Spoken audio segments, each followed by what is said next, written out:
고등학교 때 미술 성적이 어떻게 됐냐고. 그래도 좀 그런 것 같아요. 관상을 볼 때는 90%가 눈이라고 하더라고요. 안녕하세요. 성형외과 전문의 김원장입니다. 지난번에 제가 1세대 하안검부터 2세대, 3세대 하안검까지 하안검 수술의 변천사에 대해서 말씀을 드렸고, 요즘에 이루어지는 3세대 하안검에 대해서 간단히 말씀드렸는데요. 너무 감사하게도 그 영상을 보시고 저희 병원에 많은 문의를 주셨고, 멀리서도 직접 상담을 받으러 오시는 분들이 많으셔가지고 오늘은 그 3세대 하안검에 대해서 조금 더 자세히 말씀드리는 시간을 갖고자 합니다.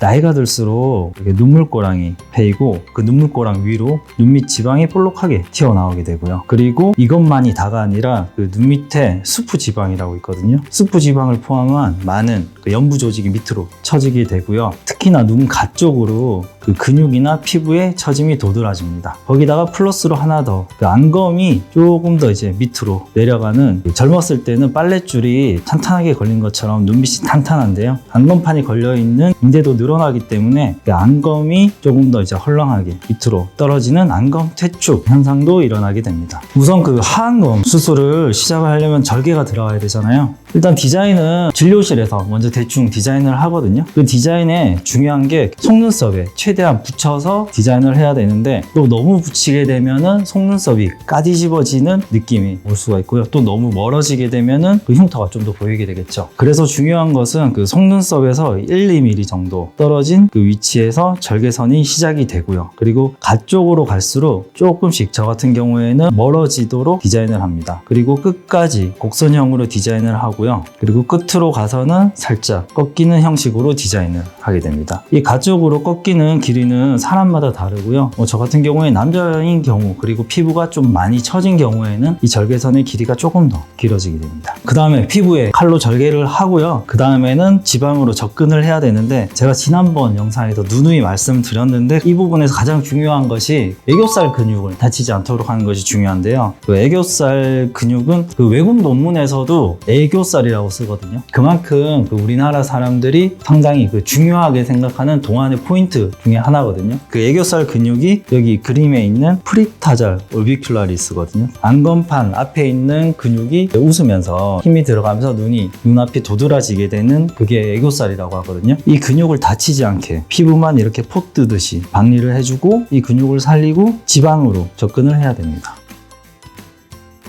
이건 제가 수술 중에 찍은 그 사진인데요. 근육을 절개하고 들어갈 때 중요한 게, 이거는 다른 의사 선생님도 참고하시면 좋으실 것 같은데, 이 안륜근에 분포하는 안면신경의 그 메인 브런치가 그 광골신경이거든요. 이 광골신경이 관골을 따라서 이 앞쪽으로 가서 눈 안쪽으로 가는 이 브런치가 메인입니다. 그래서 이 신경을 최대한 다치지 않도록 하기 위해서 절개를 앞쪽 시작점부터 처음부터 끝까지 쭉 넣지 않고요. 그래서 저는 한 3분의 2 지점에서 시작을 해서 가쪽으로 절개를 들어가게 됩니다. 그 다음에는 지방으로 들어가면서 눈물고랑 인대를 박리를 해줘야 되거든요. 그 눈물고랑 인대는 눈 앞쪽에는 근육이랑 뼈랑 단단하게 붙어 있고요. 가쪽으로 갈수록 점점 이제 인대로 변하면서 느슨하게 붙어지는 형상으로 이루어졌는데, 이 눈물고랑 인대의 폭이 한 8mm 정도 되거든요. 그래서 이 8mm 이상을 박리를 해줘야 됩니다. 충분하게 박리를 해줘야지 그 눈물고랑 인대가 제대로 박리가 되는 거고요. 그 다음에는 이제 지방 재배치가 들어가야 되는데,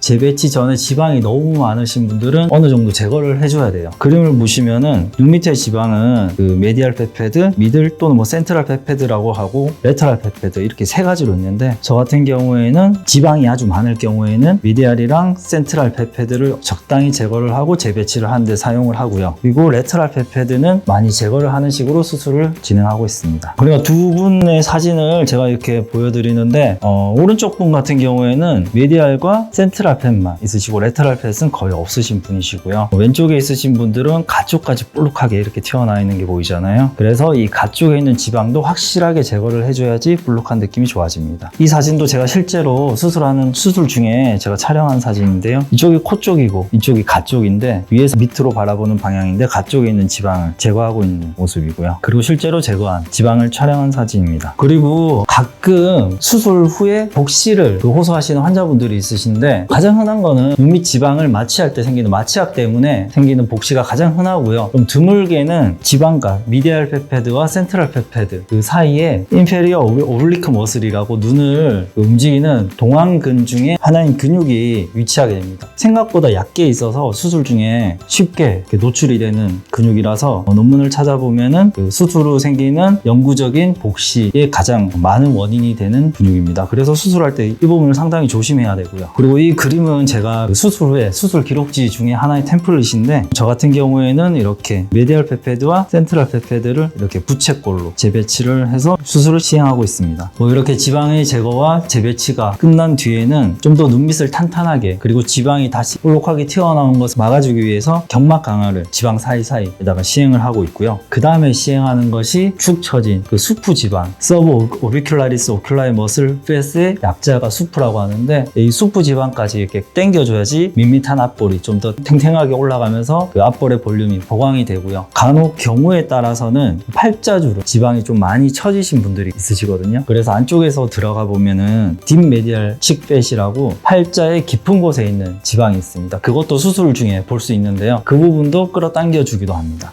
그 다음에 시행하는 술기가 그 외양각 고정이라고 외양각 고정은 모든 분들은 저는 다 시행을 하지 않고요. 이건 제가 논문에서 찾은 건데 하안검 수술하기 전에 꼭 시행하는 테스트가 있는데 첫 번째 사진이 스냅백 테스트라고요. 눈 밑에 이제 텐션을 보는 테스트거든요. 눈 밑을 이렇게 당겨 보면은 당겨서 놔봤을 때 이게 다시 복귀가 되는 시간이 좀 긴 경우에는 이제 눈 밑의 톤이 떨어졌다. 하안검 수술 후에 안검 외반이 될 가능성이 크다라고 그렇게 예측을 할 수 있고요. BC 그림이 디스트랙션 테스트라고 당겨봤을 때 이제 탄탄한 분들이 있고 이게 헐렁헐렁하신 분들이 있거든요. 이런 경우에도 하안검 수술 후에 안검 외반이 될 가능성이 크기 때문에 이런 경우에는 제가 외양각 고정을 시행을 하고 있습니다. 외양각 고정 후에 그 다음에 시행하는 것이 안윤근 현수인데요. 안윤근 현수는 제가 하안검 수술할 때 가장 중요한 프로시저를 뽑으라고 하면은 이게 1, 2위라고 생각을 하는 프로시저 중 하나인데 이 안윤근 현수로 눈밑을 좀 더 탄탄하게 할 수 있고 애교살도 조금 더 살릴 수 있는 술기입니다. 그 다음에 남은 피부를 이제 절제를 하고요. 블랙슈크 세븐호 실로 깨맨 직후의 사진인데요. 이렇게 제가 3세대 하안검에 대해서 제가 시행하는 순서대로 제가 대충 알아듣기 어려우셨겠지만은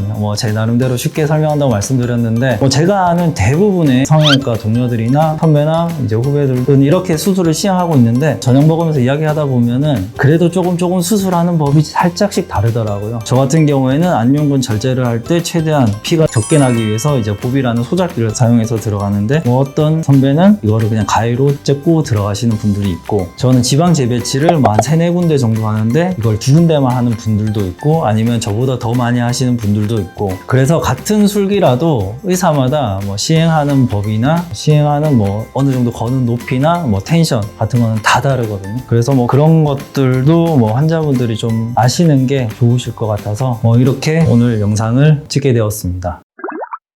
이제 성형외과는 외적인 거기 때문에 트렌드를 따라가야 되고 미적인 거를 하려면 젊은 의사분들이 잘하는 것 같다고 얘기를 해주시더라고요.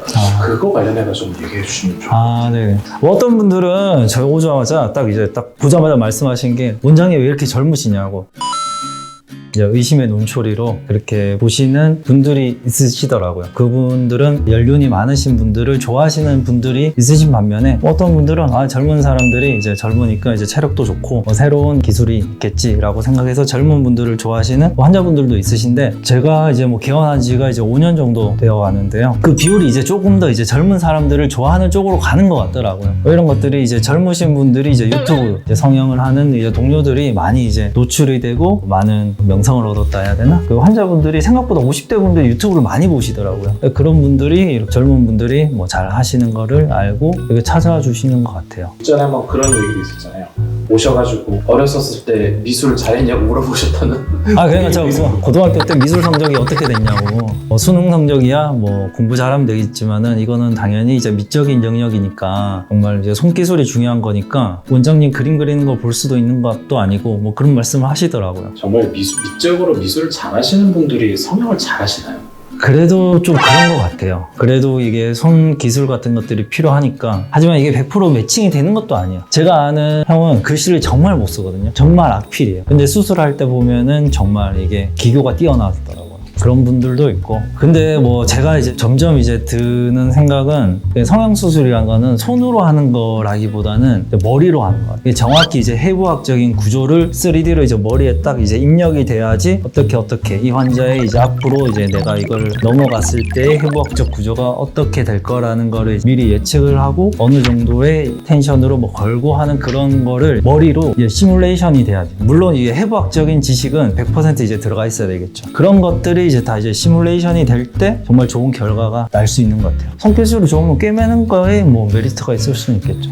왜 하안검이 되게 만족도가 높으세요? 거의 한 50대, 60대 이상 분들이. 아무래도 이게 하안검이란 거는 제가 어떤 책에서 읽었는데 관상을 볼 때는 90%가 눈이라고 하더라고요. 눈 밑이 이제 지방이 튀어나오면은 나이 들어 보일 뿐더러 피곤해 보이고 뭐 좀 기력도 없어 보이고 하기 때문에 이 하안검만 좀 생기 있게 바꿔줘도 정말 뭐 거의 20년까지 이제 시간을 돌릴 수 있거든요. 정말 맥시멈 20년. 하지만 제가 평균적으로 한 15년은 젊게 해드릴 수 있다. 그렇게 말씀을 드리거든요.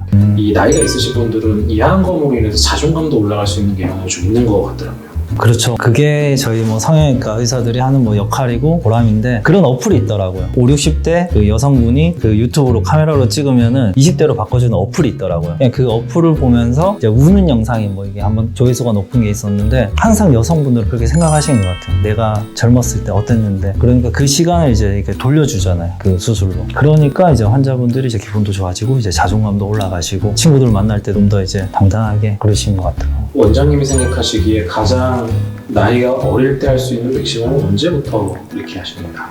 그 눈밑 수술은 크게 나누자면은 눈밑 지방 재배치와 이제 하안검으로 나누는데 눈밑 지방 재배치는 아까 제가 처음에 이제 눈밑의 노화를 설명해 드릴 때 이제 눈물고랑이 패이고 지방이 튀어나오는데 그게 안쪽부터 시작이 되거든요. 젊은 분들 20대 뭐 초중반만 해도 이제 지방이 조금 튀어나오시는 분들이 있어요. 유전적 영향이 큰데 그렇게 조금 튀어나오신 분들은 뭐 20대 한 중반 정도만 돼도 눈밑 지방 재배치로 수술을 하면은 이제 다크서클이나 볼록하고 뭐 좀 피곤해 보이는 인상이 개선이 되거든요. 그런 분들은 조금 일찍 시작해 주셔도 되시고요. 한 40대 한 중반 이상은 이제 피부도 처지고 근육도 처지고 이제 그 앞볼에 있는 지방도 처지기 때문에 개선을 시키기 위해서는 그때부터는 이제 하안검 수술을 시행하셔야 되는데 이게 암 수술이 아니잖아요. 그러니까 무조건 뭐 해야 되고 뭐 그런 건 아니거든요. 하지만은 이 수술을 하게 되면은 10년, 15년 정도 젊게 만들어 드릴 수 있다. 뭐 어떤 분 그러니까 80대 할머니가 하시면은 맥시멈 60대, 60대 어머님이 하시면은 맥시멈 40대 뭐 그렇게